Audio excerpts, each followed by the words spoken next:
Hi viewers, this is Keerthana from Politicos. గత కొద్ది రోజులుగా చూసుకున్నట్లయితే కొన్ని చోట్ల వర్షం కురుస్తుంది, మబ్బు పట్టినట్టుగా కనిపిస్తుంది.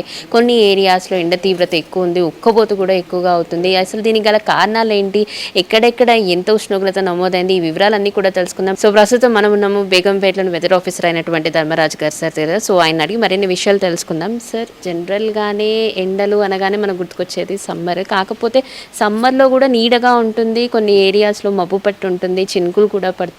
అసలు ఏ ఏరియాస్లో ఎక్కువగా ఇలాంటి ఉష్ణోగ్రతలు నమోదయ్యాయి అంటారు? గత 2 రోజులుగా కూడా సిటీలో కనుక చూసుకున్నట్లయితే భిన్నమైనటువంటి వాతావరణ పరిస్థితులు అనేవి చూస్తున్నాము.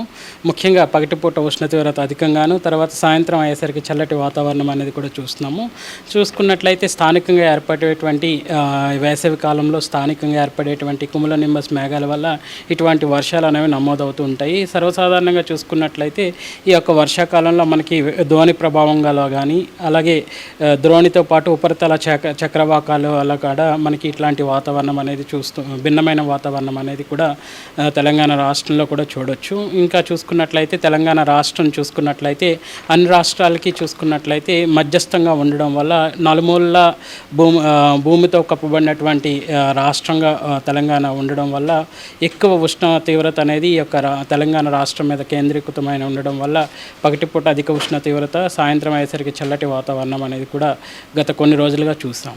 ఓకే, అంటే కొన్ని చోట్ల ఏంటంటే రాత్రి వేళల్లో కూడా ఉక్కబోతు అనేది ఎక్కువగా ఉంటుంది, అసలు గాలి కూడా వీచట్లేదు, అలాగే వేడిగా ఉంటుంది అని చెప్పేసి చెప్తున్నారు. సో దీనికి గల కారణాలు ఏమంటారు? అంటే సాయంత్రం పూట కూడా అంత వేడిగా ఉండడానికి కారణం? సర్వసాధారణంగా చూసుకున్నట్లయితే ఈ యొక్క సీజన్లో మనం చూసుకున్నట్లయితే ముఖ్యంగా ఉత్తర తెలంగాణలో అధిక వేడి వాతావరణం ఉంటుంది. అలాగే చూసుకున్నట్లయితే రాత్రిపూట కూడా కనిష్ట ఉష్ణోగ్రతల తీవ్రత కూడా గణనీయంగా పెరుగుదల అనేది కనిపిస్తుంది అనేసి మనకు ఉన్నటువంటి నివేదికలో కూడా పేర్కొనడం జరిగింది.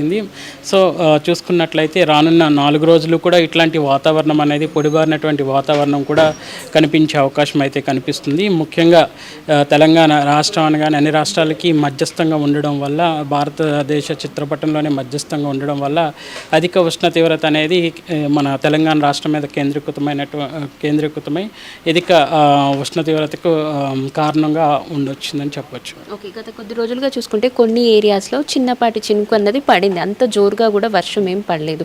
అండ్ కొన్ని ఏరియాస్లో కొంచెం ఎక్కువగానే పడింది అని అంటున్నారు. అంటే ఈ రానున్న కాలంలో ఎప్పుడైనా వర్షాలు పడే ఛాన్సెస్ ఉన్నాయంటారు?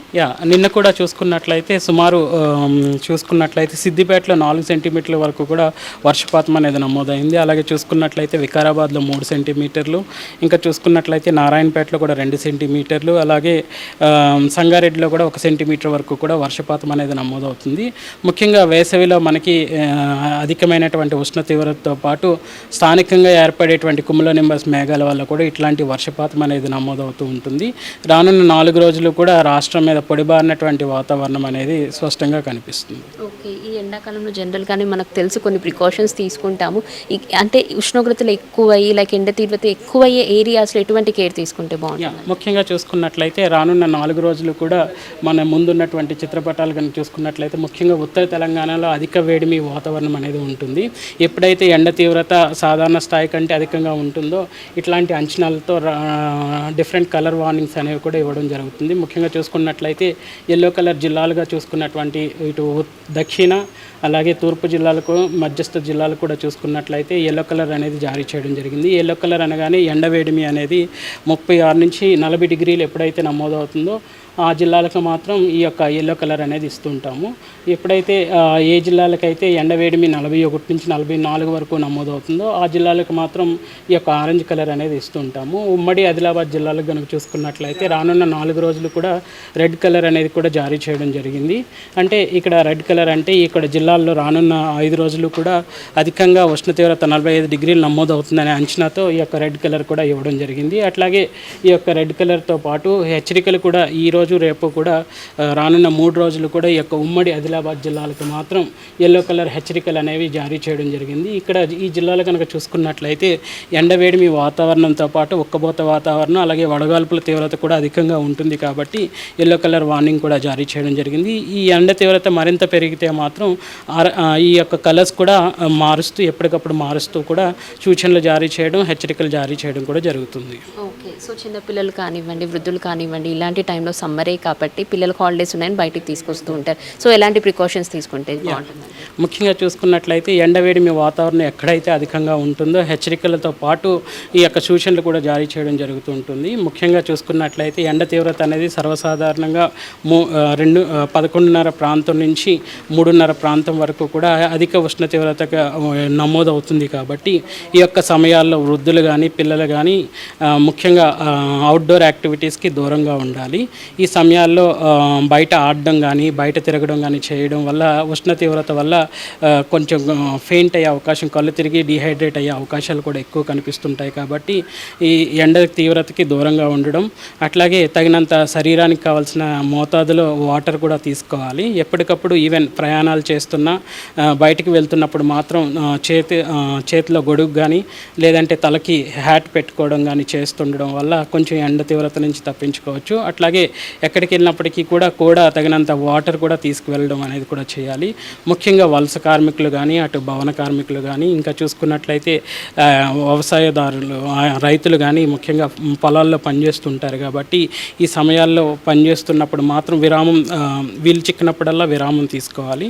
విరామం తీసుకోవడమే కాకుండా తగినంత మోతాదులో వాటర్ కూడా తీసుకోవడం, అట్లాగే ఎక్కువ వాటర్ వాళ్ళు చేస్తున్న పరిసర ప్రాంతాల్లో కూడా పెట్టుకోవడం వల్ల ఈ ఎండ తీవ్రత అధికంగా ఉన్నప్పుడు ఒక విరామం తీసుకుంటూ ఎప్పటికప్పుడు శరీరాన్ని కావాల్సిన వాటర్ తీసుకోవడం వల్ల శరీరం డీహైడ్రేట్ అవ్వకుండా ఎండ బారి నుంచి తప్పించుకోవచ్చు.